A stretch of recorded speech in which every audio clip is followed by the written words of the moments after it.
Okay. Iba yung target nung itong grip Sa bawat na to. hawakan. Yes. Yan. So ito, bali yung basic rule of thumb kasi sa back workouts, kapag mas malapit yung kamay mo, mas nasa loob yung tatamaan.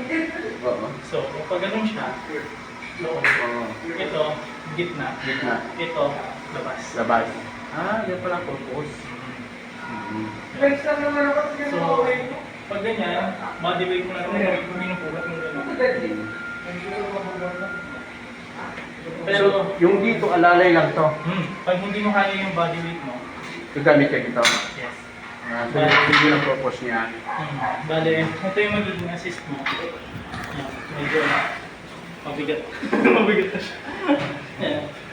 So, mas konti yung effort para itaas yung sarili.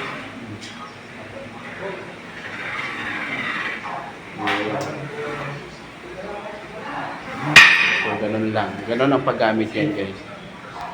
Yan, thank you, thank you.